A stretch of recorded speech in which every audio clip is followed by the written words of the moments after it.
Hello, Asif. Can you hear me? Yeah, I can hear you. Great, perfect. I'm going to stop my share and then Right. Okay. And what I'll do is I will share screen. And what I'll do is actually share screen, screen two, share.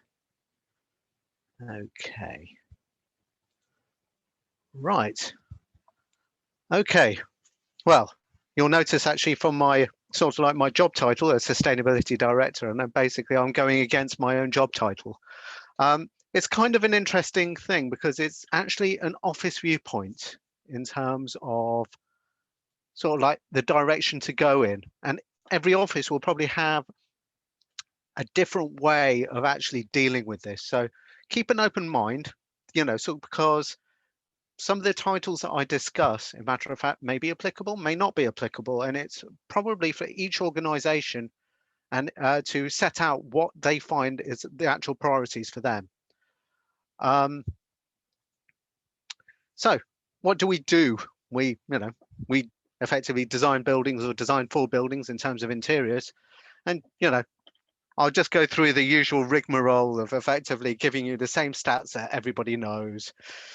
50% of greenhouse gases are buildings or associated with buildings, and it's about 30% of an occupant's footprint is to do with building and the built environment. So the next question is effectively, what is good? How do we define what good is? What is above the regulations, essentially? Because, I think one American academic put it, it's sort of like, what do you do to keep yourself out of jail? Effectively, it's sort of like the minimum standard has become the maximum for quite a lot of developments, especially when you talk about very close to the bone, say housing or something similar. It's effectively, it's how do we define what good is and how do we measure it? And sort of like my subject title of saying going beyond sustainability is because effectively sustainability as a definition is effectively doing less bad. It's sort of like how do we mitigate so we're doing better for the environment? But sort of like sustainability really just hinges on two main aspects. One is energy and the amount of energy people use, and the other one is water. But it pretty much ignores quite a lot of the other parts of the building footprint or the occupant footprint. Um, for example, sort of like in terms of the NHS, only 10% is associated with the hospital itself. Everything else is to do with the services around it. And also transportation. Transportation is again roughly around about 30% of a person's footprint. How do you make sure that that is sort of like accounted for within building design? So it's not going for a single definition approach. It's going for something which is more based on systems thinking. This is, sort of like donut type economics, effectively of saying, look, it's an ecosystem. It's something that requires quite a lot of interdependencies. And if you're doing something in one direction, then it may not provide you with all the outcomes that you actually want. It's trying to think about the negative feedback loops that do exist and trying to associate those and trying to think about those early on, because one part just influences another. And essentially, there's no correct answer. Each project probably will have a different answer in terms of uh, what it concentrates on and what parts are less important. And all of these things are interlinked. So you think about energy, and energy is quite closely interlinked to human comfort, welfare, um, fuel poverty, other bits and pieces. So it's a case of saying, well, sort of like, what is your first in? It, it influences a range of different factors. So, but it's making sure that you explore all of the factors that it's actually associated to make sure that you come out with the right outcome. So what's my beef effectively with sustainability? Well, essentially it's got an end goal of zero. Effectively, it says that you're just mitigating. So you're doing less bad. And traditionally, it's just water and energy. And those definitions also change. So, sort of like we've had lots of debate in terms of zero carbon, net zero carbon, near zero energy buildings. It's sort of like there is a lot of different definitions out there. And to a certain degree, you're not going to get away from definitions. It's a case of making your own definitions and making sure that you live by your own rules. Also, energy is cheap. Sometimes the arguments are not actually strong enough for energy. We've talked about, sort of like energy can also be a proxy for other things. But if you are thinking about, say, something which is a regulation that's solely to do with energy, let's talk about passive house, for example. If you go down the passive house route, what does that really say about, I don't know, daylighting? What does it say about biodiversity? What does it say about a range of other things that you may not be thinking about if you focus on a very, very tight remit? And there is certification out there, but certification tends to do a catch-all. It's I would say it's I'm probably doing certification a disservice, but I'm probably saying it's a tick box exercise, because effectively you're aiming towards a goal, and once you've achieved that goal, you're not going to go any further. And there's good examples effectively of how certified buildings are not fit for purpose. Bank of America building in New York, quite a few studies by Oxford Brookes University have shown that effectively to have, say, a good certification rating doesn't mean that you actually have a good building. It means that you've been so focused in trying to achieve the right amount of points in the right sections. And if you go through BREEAM training, for example, quite a lot of the training is how do you achieve these amount of points for the minimum cost, or these amounts of points for the minimum changes to your design to actually achieve certification. And surely that's not really the right way to be actually designing buildings overall. So what about other factors? And there's a range of other factors out there. It's not, sort of like I'm just choosing a few, and I'm choosing some umbrella terms for a few of those. But you could probably name another 50 or 60 more. It's harder to, certain aspects would be harder to quantify, but they may be just equally as important. And it's sort of like, it's important to actually capture sort of like the qualitative ones as well as the quantitative ones, or trying to find quantities for the qualitative ones. A good example of that is effectively UKGBC with social equity at the moment. It's sort of like trying to find those metrics to actually show how you can actually capture it and actually have a framework for those. And it goes into essentially finding a good risk analysis. It's doing a risk analysis to actually find out what is relevant to a building and what isn't. And we all know with COVID effectively that, sort of like I was in workshops pre-COVID, probably a year ago, where people were putting low impact, low likelihood for disease outbreak. And we know how important those are now. And in matter of fact, the whole risk landscape has actually changed. Sort of like if you look at the World Economic Forum risk report 2020, it's radically different from what happened before, partly because you only think about a risk once it's happened. So, you become more risk averse to something as soon as the risk has actually occurred.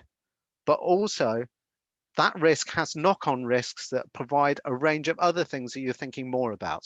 And in some ways, climate change and global health has actually gone up the agenda simply because of COVID.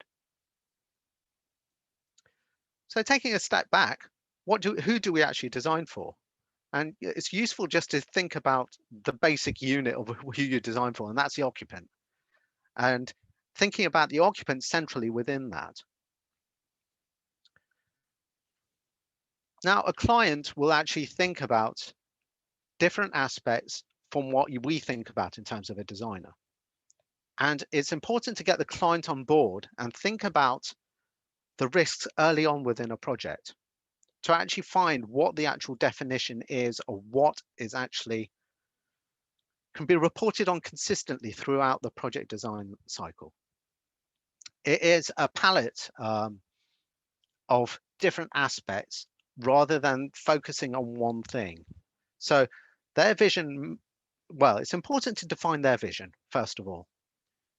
In defining their vision, you're then having a starting point to actually look at a range of different aspects that some would have a negative effect, some will have a positive effect on different aspects. But it's important that that is actually bought into quite early on. And we try to do that within most of our designs. We have a range of kickoff meetings and speciality kickoff meetings to make sure that we fully understand what the client actually wants. It's very, very easy at some points to actually say, right, we have, an RFP or something similar that comes in and that's all they want and we design to that. But a matter of fact, it's a case of revisiting the brief once more and making sure that you're defining what they want, not only in terms of their metrics, but also in terms of what culture they want to instill from their product moving forwards. And this can change from scale to scale, but the trick is effectively in providing this sort of framework is finding something that's almost scale agnostic, that's something that you would choose from a toolbox. So you choose different aspects that are required from depending on the scale that you're working at. And at the end of the day, you are describing those in terms of benefits. Now, those may be scientific, they may go down to a single aspect, but if they are going down to a single aspect, it has to be recognized that you are creating a risk of something that may happen that may not have a useful outcome to the rest of your project. So it's actually looking at this in terms of, well, you could say a multivalent approach. It's sort of like it's looking at things and making sure that it's ticking the maximum amount of boxes in terms of a matrix rather than saying it just ticks one.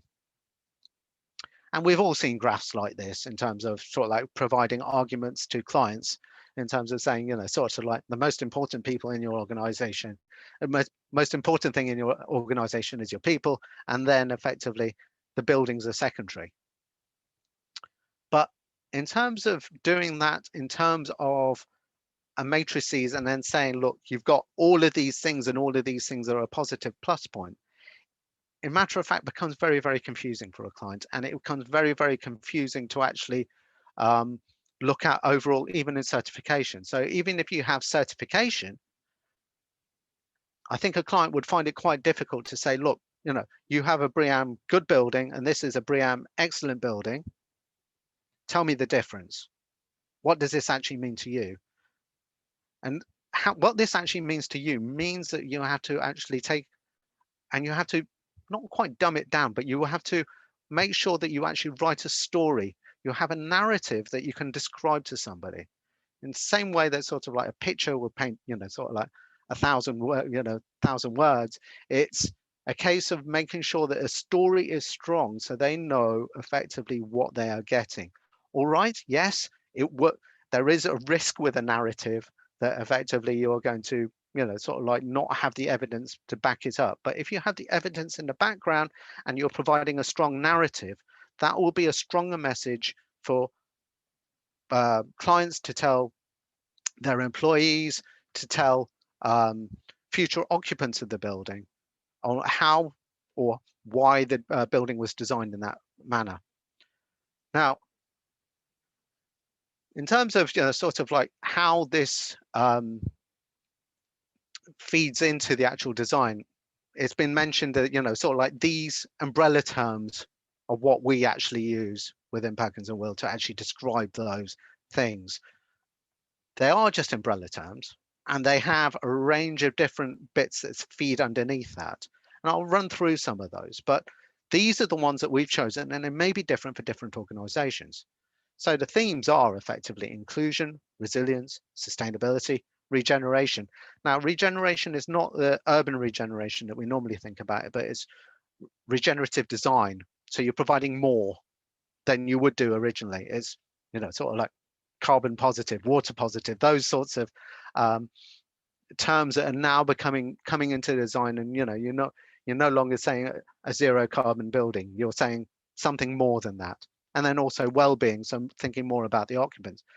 And if you think about this in terms of a historical value, sort of like we've had this lots, sort of like we have times of sustainability, sort of like steady baseline, then we have a shock, so you need resilience, then you need to build back up again, and then you have another plateauing in terms of sustainability, a sort of like a leveling off plane.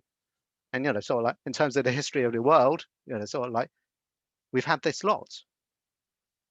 Sort of like, and the scale of this may not be the same, but in terms of, say, I don't know, COVID has been a shock. And it will be a case that we will have to regenerate out of COVID before we get back to a steady plane again. Well, I think I've covered that one in terms of, again, it's donut economics, but it's a journey that you cannot take alone. In terms of architects, we sometimes think that we can actually drive the process completely, and we can't. It's a case of getting a team around you and all of the consultants on board incredibly quickly to actually make sure that you're not redoing work, that you are, so you have the feedback cycles that you actually need throughout the whole of the design process. But it's a case of making sure that all the consultants on board are thinking through different lenses to actually make sure that they actually, it's kind of similar to, sort of like the Edward de Bono type books about, the different colored hats. It's effectively, you are thinking about each one of these things in turns to make sure that you don't have the feedback loops.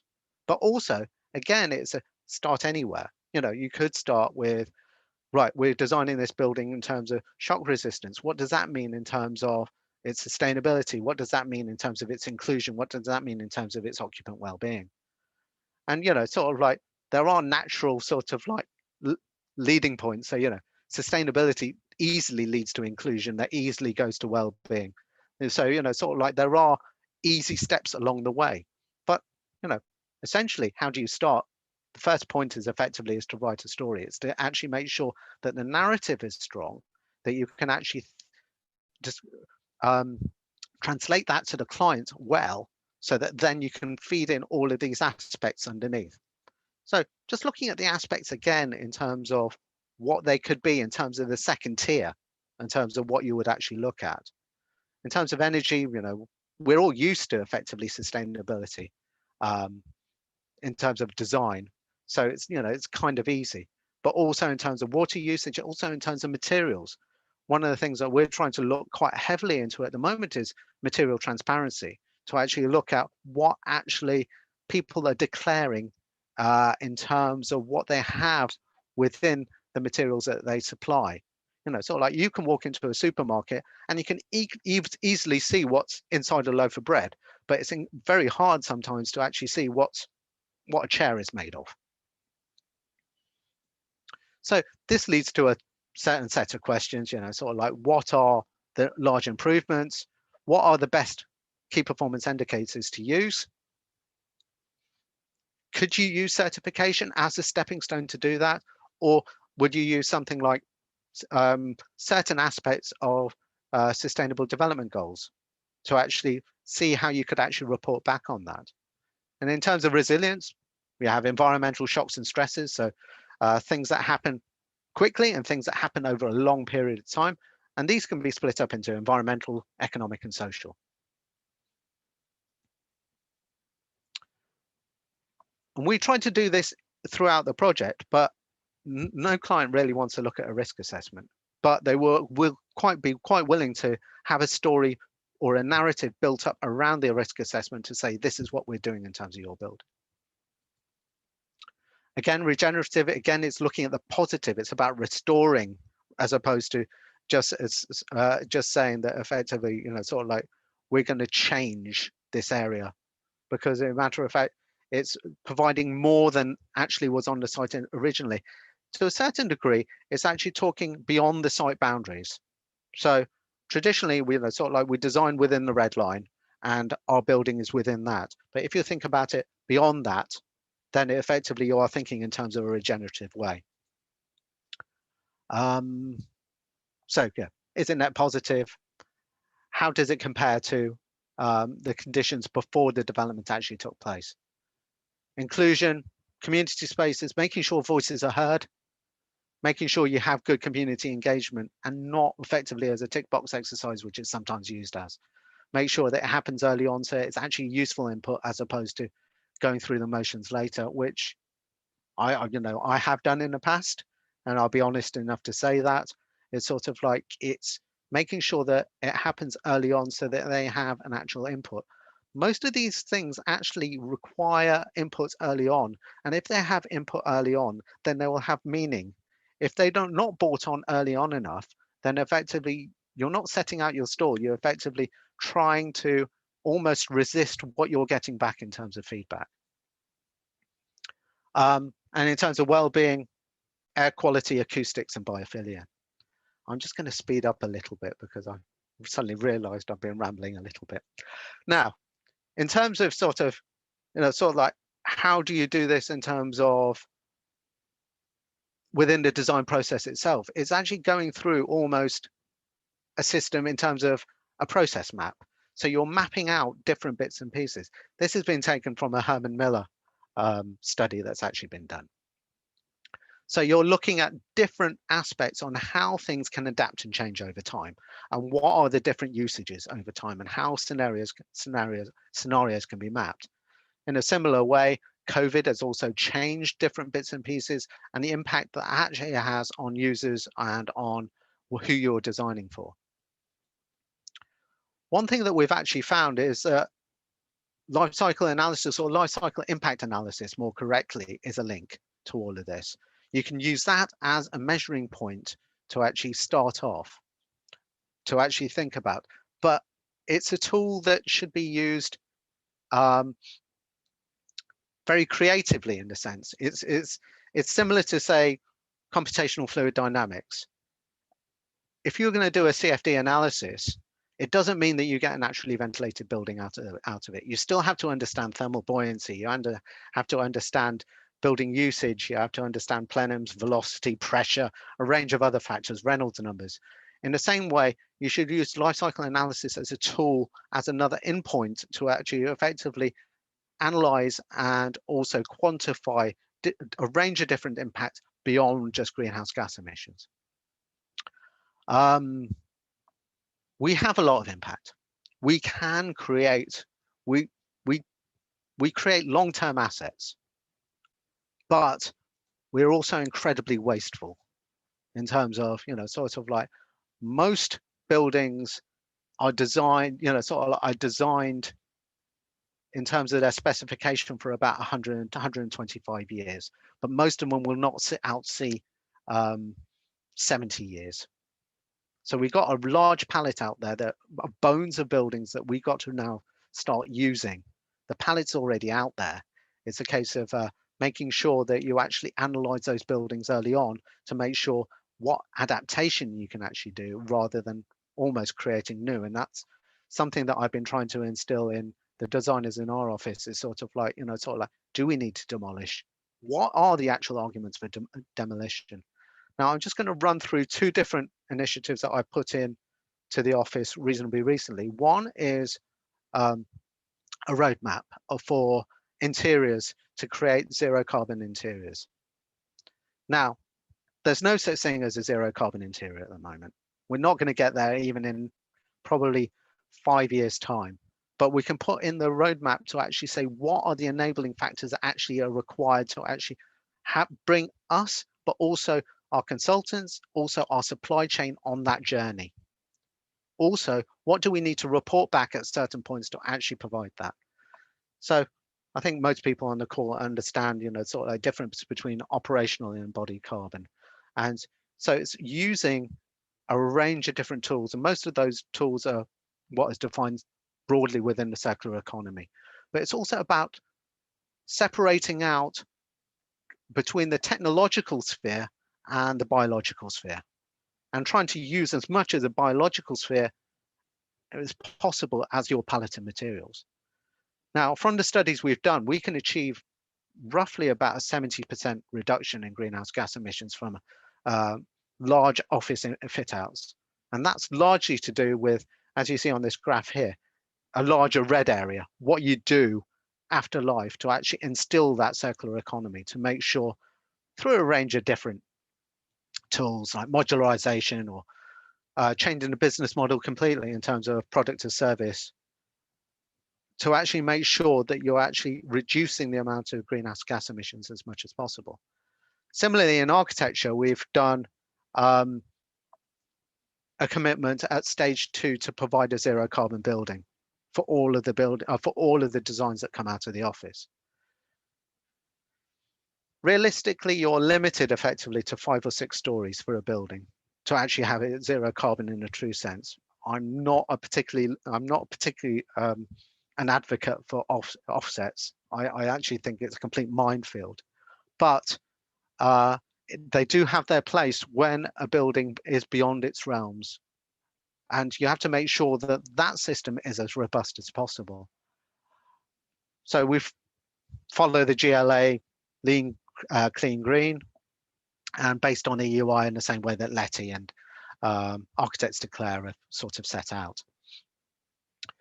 What's most important is that we actually provide a costed report. And both in interiors and for architecture, it's important that costs are actually put towards this so that people can actually see, if they are considering an offset, what actual impact that actually has. Most of the time in circular economy, I would say probably about 60% of the time, you're achieving a cost saving. Yes, it requires more consultant input level. So you're actually spending more there. But in terms of materials on site, it's actually costs less. So what do you need to really do? And this is something that I pretty much, tell our office all the time. What is the project interested in? Because that is effectively your endpoint. If the project is interested in just cost, there's still a range of circular economy aspects that you can actually consider from the offset that actually will provide the client with what they are actually requiring. And user certification list. There's lots of KPIs out there, and most of those have been encompassed within certification. Use that as a palette, use that as a launch point to actually make sure that you're measuring the right thing. Explore through precedents. Something that we sometimes forget about is it's perhaps going back to old student days and saying, has this been done in a building before? What's the closest thing? Oops. What's the closest thing that's actually happened before? And then after that, find out if you can see an expert. There's lots of people out there, sort of like, and as I've sort of like taken on this role, I've been reaching out to quite a few other sustainability experts and other practices to say, have you actually looked at this? Do you know any instances of this? Can you help me on that? And the wealth of knowledge that's actually out there, especially within the LETI organization, has been quite immense. Thank you. And with that, any questions? Thank you very much, Asif. Just to reiterate to everyone, if you want to put any questions in the chat, I'll read them out, save you if you're in a noisy environment, not to worry. As always with these things, it takes a while for people to kind of formulate questions in their own head, but I've got quite a few ready to go anyway. Oh, great. Chris Jones speaking to it. Chris says, sorry for the old hat quote, but the most sustainable building is the one that already exists. How much are you as a practice developing and advocating retrofit to clients and developers? If it is well, we've had a couple of campus projects come in recently, and we are actually looking at the campus and basically saying, well, do you need another building? Can you reorganize? We are thinking about it, but to a certain degree, quite a lot of the time, the client has actually come to us and basically said, we actually want a new building. And it's kind of hard to get out of that entrenched position. But we are looking at it. But I think most people around the table know that effectively you provide the suggestions and then it's a matter of advocacy, isn't it? Effectively, can you do it? But as long as you provided the suggestion and you've fought hard for your case, then that's the most important thing you can do. Not all projects that we're going to do are going to be sustainable. I'm under no illusion about that, but it's making sure that you actually have that discussion first. Could I just quickly suggest you stop sharing your screen that way? Oh, yeah, sure. Okay, great. I had another question. I was wondering if you could shine a light on maybe any potential examples of that client narrative which you touched upon kind of midway through your discussion, or like how you that narrative and what kind of steps you went through to make they heard it and were fully aware of what you're trying to say. Well, one or two of the projects, like this actually goes to a couple of the larger office fit outs. We've actually said in terms of what do you actually want in terms of sort of like what's most important to you in terms of your occupants, different aspects, and then we've just reiterated that message later on at stage 2 or stage 3, and basically said, sort of like, is there something further we can do? Is there something further that we can enhance? And in some sorts of ways, sort of like we've been able to put in higher ranges of specifications, sort of like we're talking, in terms of interior fit out, higher cradle to cradle certification systems, say for different finishes, to say, look, you said your occupants are important. Isn't it important to give them, sort of like the lowest VOC environment possible? Is it also important to make sure that we're meeting your aspirations in terms of making sure that that's displayed all the way down the supply chain? So we've been advocating and providing suggestions on their original vision. Sure. What about, sustainability goes beyond kind of the occupancy of the client and beyond the red line, perimeter line of the building. How are you, those kind of conversations, particularly with maybe regards to interiors as well, what are those kind of conversations looking like for you as a practice at the moment? Sometimes they're difficult conversations because, sort of like some clients effectively say, no, we're only interested in what happens in terms of our walls. Yeah, right. But especially when, sort of like, not to name names, but, sort of like when you're thinking about banking corporations and what their lending policies are. And basically saying, well, we're not going to invest, we're divesting from certain aspects. Then effectively you're basically saying, well, then you're interested in your supply chain, aren't you, really? Because what you're doing in terms of investing should be reflected in your building as well, in terms of what you're providing within your building. And you have to be looking wider than, sort of like what's in your walls, and saying, where are your carpets coming from? Where is your, solid work surface coming from? Is it coming from halfway around the world? What are the working conditions of those people that are actually putting that together or manufacturing that product? Sure. And you also mentioned kind of talking about getting input very early on, which obviously is, I think, very wise and very pertinent to the topic at hand. But are there any kind of particular inputs, kind of being really specific, and kind of what kind of particular feedback you're looking for? Is it at that particular stage to kind of to translate that to the client? I think it changes for every project. And I think it's almost a case of getting some information out of them rather than nothing at all. Okay, fair. It's a case of trying to find out what they're interested in is, sort of, not only what they're interested in terms of certification, in terms of saying, sort of like, we want a BREEAM excellent building or something similar. It's also saying, well, what are you trying to translate in terms of the culture of your organization? What are you trying to translate in terms of what do you want to sell within this building? What do you want out of it? And it's important to actually probe and question that in quite a bit of depth, because, in a matter of fact, then that becomes something that is, for want of a better expression, the DNA of the design vision that you then can move forwards with, and then reiterate, then feedback from or revisit again, and basically say, well, you said this early on, is this true or is this false? So make sure that you're going along the right track. Nice. It sets kind of a nice framework, I guess, as well. Got a question from Amir, which I'll read out. They ask, as the majority of buildings are built without architects, in what way can those who build the majority of the buildings brackets, which most of what they look for is financial goals, close bracket, can play a part in reduction of greenhouse gases. So it's quite a wordy one. There are always aspects that you can, sort of like, I think it goes back to the original question, doesn't it? Effectively, the best sustainable building is a building that's not built. Sort of like in terms of, it's sort of, sort of like looking for cost savings throughout, maybe meaning that you're retrofitting as opposed to a new build.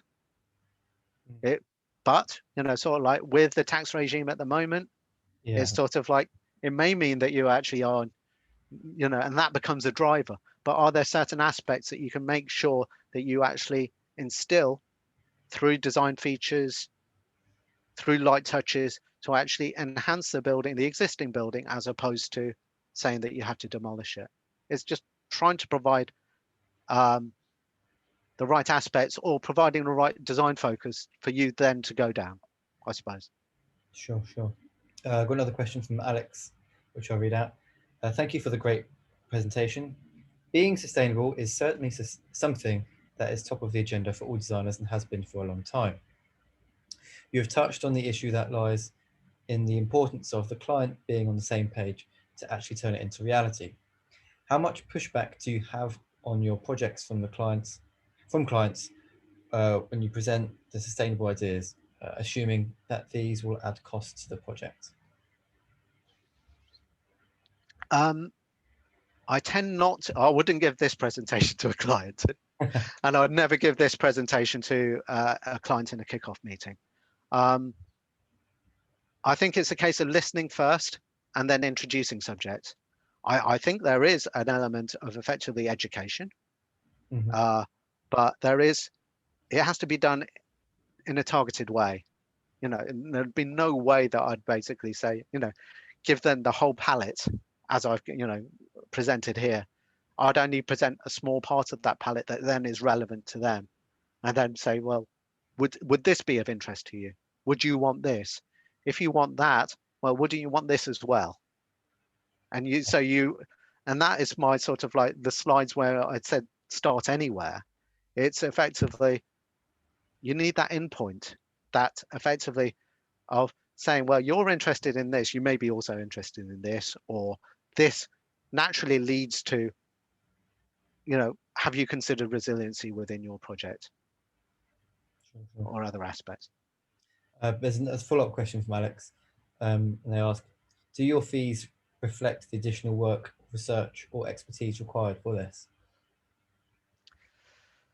No, quite honestly, because at the end of the day, most of the time you're almost in a blind bidding process in terms of RFPs. So no. What we're trying to do is push the client a little bit. Also, I am training up other staff to do exactly the job that I do. So I think there's, sort of like, I have a sort of like an interior design task force group that actually pretty much can all do my job now. Sort of like, in terms of architecture, I think it's still a little bit too much reliant on me, but hopefully moving forwards, I can train up a few more people so they can do my role as well, so that effectively it becomes part of the design service and it's not an add-on. At the moment, in terms of interiors, it's around about 4 extra days work, what we're talking about.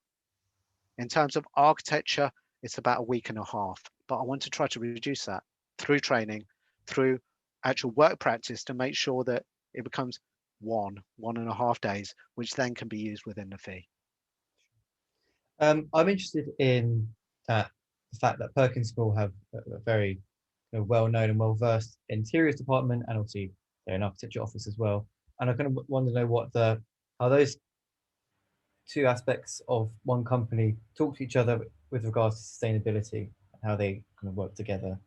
Is that something you're part of the nexus of? Yeah, I'm sort of like pivot point, and it's sort of like it's certain aspects are have a stronger point in one discipline than another. Like material transparency, I suppose, is very, very interiors fed, but it's sort of like I'm trying to translate that to sort of architecture as well, because that feeds really well into, say, circular economy arguments.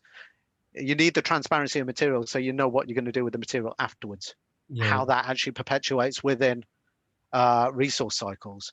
So I don't think there's much that is specific just to one, but I think both disciplines could learn from each other and they can learn a lot. Sure. But some are stronger in one than another. And question from David John Pitts, which I'll read out. With all the targets being set by the government and industries, do you think it is possible for architecture and construction to get carbon zero buildings in the time frame, or is more needed to be done? Do you think that there is strong resistance by the industry as a whole to strive for what you have discussed? In terms of the industry overall, the industry is listening. And in terms of the supply chain, yes, they're aware of the situation, and you can't move for a corporation that doesn't have their own roadmap in terms of zero carbon. Whether we're going to actually get there, I'll be slightly pessimistic about this. I don't think so. We can try. And I think in terms of architects, we will probably achieve it in terms of RIBA 2030 and other challenges. And we can achieve it in terms of technologically. But in terms of buildings out there on the ground, I think the arguments of decarbonisation of the grid and other bits and pieces will mean that basically what people will say is just happening anyway. And it won't actually happen as a complete vision. But in terms of architects, we will be able to do it, definitely, in terms of the technological, it will be within our technological reach. Okay, that's quite a lot of pressure on technology then to deliver then with regards to that. Do you think?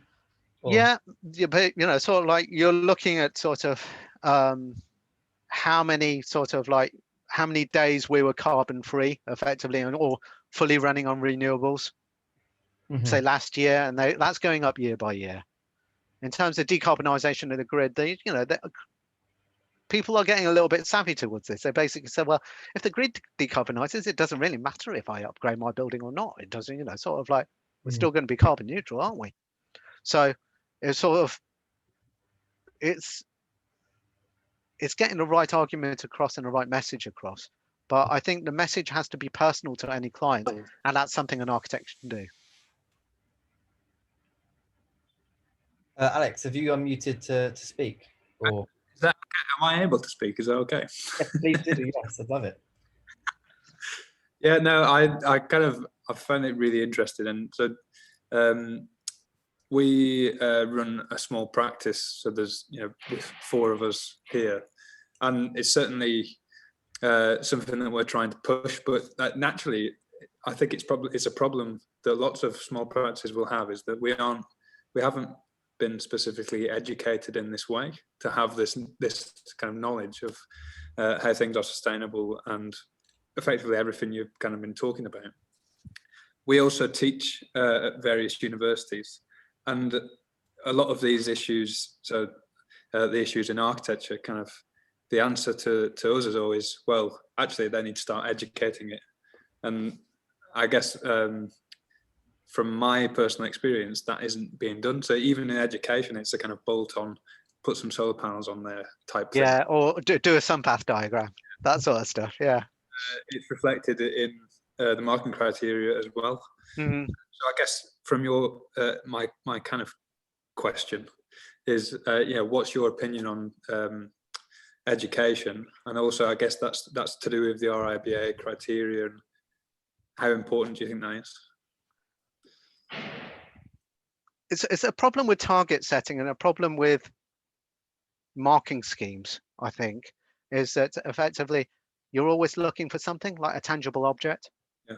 And in matter of fact, I think every scheme is different. And that's, and probably what I presented is more that it needs to be a framework, a matrices, rather than a single aspect. Because not all projects will fit each box. Mm.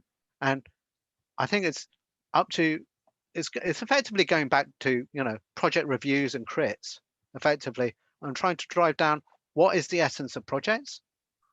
What are the aspects that, what impacts would they actually have on the environment, and how are you addressing those impacts at different levels, at different scales, whether that's resiliency, whether that's wellness. Again, they're just umbrella terms, but those umbrella terms encompass quite a lot, but it's actually looking at individual schemes and seeing what's suited to what.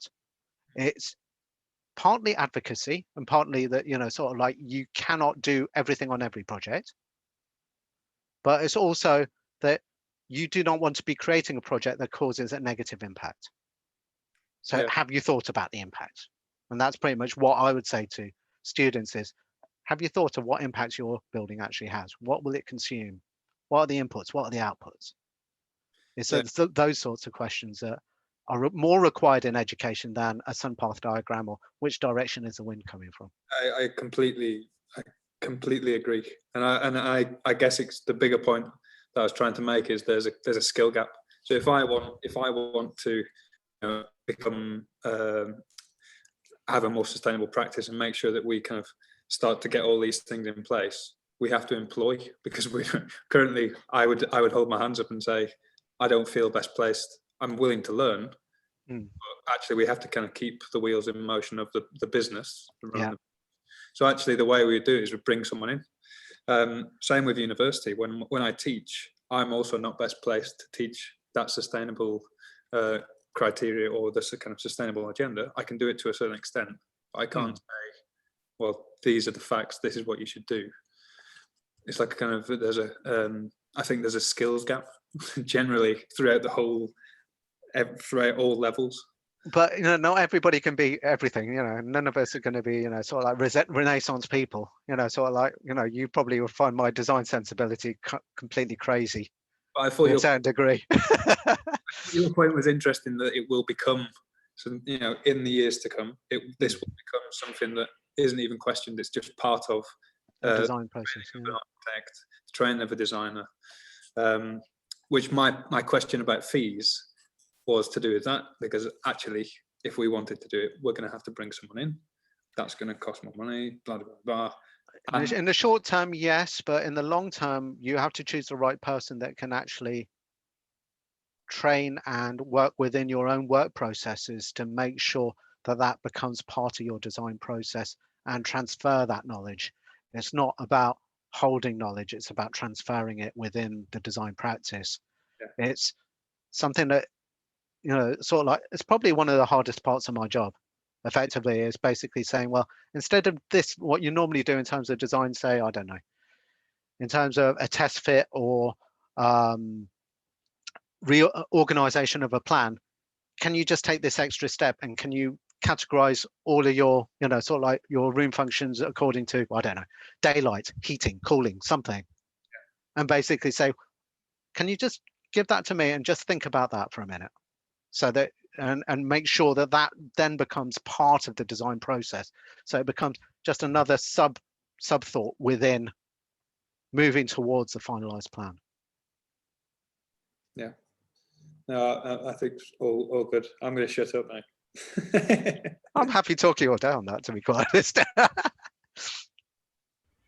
Thank you for the questions, Alex, much appreciated, and thank you obviously, Asif, for answering them. Just going to fly the flag for the LSA just a tiny bit here, just while we're talking about education. As in, obviously, I think I can't really talk for undergrad, although what I can say is that when I was at university studying architecture, there was specifically a module on sustainability, whereas now at the LSA, which is admittedly postgrad, there is no siloed course on sustainability, which I think is arguably the right thing to do, because every aspect of design studio sustainability is factored in.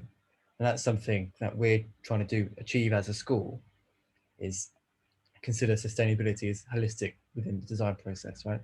rather than it being kind of an add-on. It's not suddenly a student presenting, and then there's a green roof and everything's magical and good. But I think what is arguably crucial is that this needs to happen at undergrad level, which is where you're not really seeing it so much. And I was wondering, how often do you interact with universities, as if, with regards to educating about sustainability? What do you see as missing with regards to that, if anything? I've done quite a lot of teaching over my time, but I've not actually got any sort of teaching position at the moment. So it's kind of hard for me to actually say, but sort of like it does still tend at undergrad level to be a specialist module. Yeah. Or something that is a bolt-on to a design project. So you have to provide some sort of sustainability report or something similar. It's not actually taught intrinsically as part of the actual design itself, or sort of like most of the teaching that I've actually done tends to be slightly outside of the realm. So it tends to be out of, sort of like to engineers or renewable energy or something like that. And so in some cases, I'm teaching renewable engineers to be architects, as opposed to the other way around, which is something that I've done at Camborne School of Mines for a good number of years. But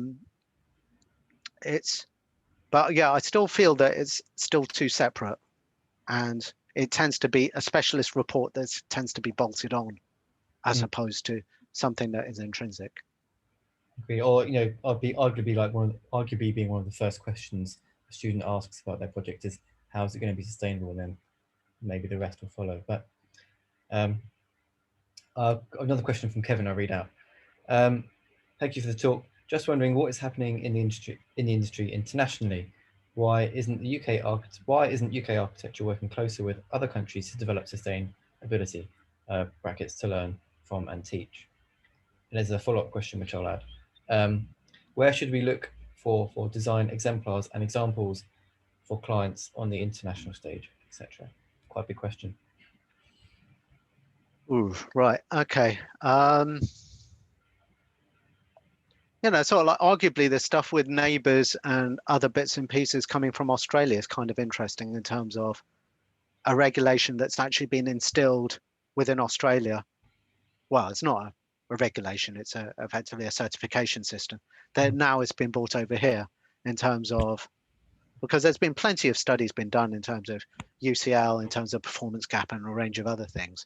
So it's interesting to actually see those lessons being transferred to here to see how they can actually instill in our industry. The US has a fair amount in terms of, sort of like the AIA 2030 challenge, the Coat Top 10 in terms of their awards, which is effectively a sustainability award. Living Design Institute. There's a range of different bits and pieces out there. It's kind of difficult to say that sort of like this is the best. Sort of like there's if we were talking about a specific aspect, I'd say, I don't know, circular design, for example. I'd say, definitely look towards the Netherlands and Belgium and other places. Or if you're talking about material transparency, Sweden, Norway. It depends on what aspect. It's probably where you would look in the globe. But yeah, it's a case of just trying to make sure, sort of like where to look, or ask other people of, have you heard about this somewhere else in the world? I don't think that there's a catch-all basically saying this is the best country for this overall in terms of living design, and that's how we should go towards. As sort of like an American parent company, I'm aware of certain American websites like Palette 2030, which is quite a good website, but it's still very, very American based in terms of it's not really high density. There's one or two, sort of zero carbon hospitals out there, for example, that have been done in the US. But the land grab on those are huge compared to anything that you'd get built in the UK or in Europe. So they're not, some lessons can be learned, but you have to be careful what lessons you can learn from it. Sure, but it's obviously massively dependent on context of that country. Exactly right. I'm conscious of time. We've got 4 minutes left. So if anyone has any other questions, now's your chance to kind of get them in. It might be quicker if you do want to unmute. You can see we've got still 25 people here.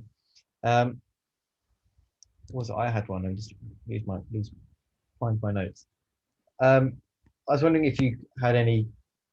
This is quite a tough question, and apologies.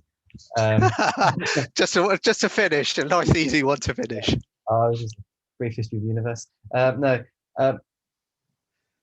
you talk about going beyond zero, but at the moment, kind of authority stipulation is currently that defines zero as the apex of success, right? So I was wondering if there's going to have to be stepping stones or a pathway to get there, right?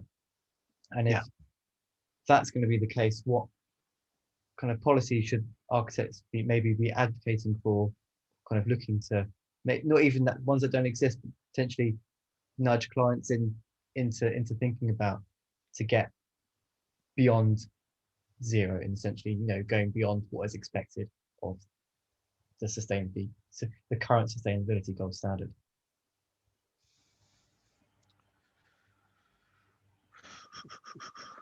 It's probably, I would say, the easiest answer to that one is flexibility. Yeah.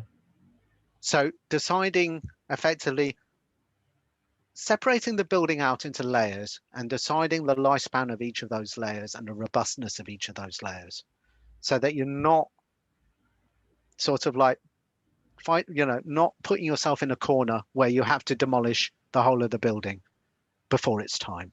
I suppose that's probably a huge catch-all, but yeah, we could talk about that for a long time in terms of what strategies you should use, but and it's very much typology dependent, but I would say that that's probably the most general answer that I could give on that one. Yeah, that's great, thank you. I think we'll probably wrap things up there in which case, if there's no more questions. But I want to say thank you so much for your time. It's been incredibly valuable. We've had some great conversations, which is always really good. Thank you to everyone in the audience for attending as well. It's been a massive pleasure to have you all, and thank you for your questions. My only advice would be to go out and enjoy the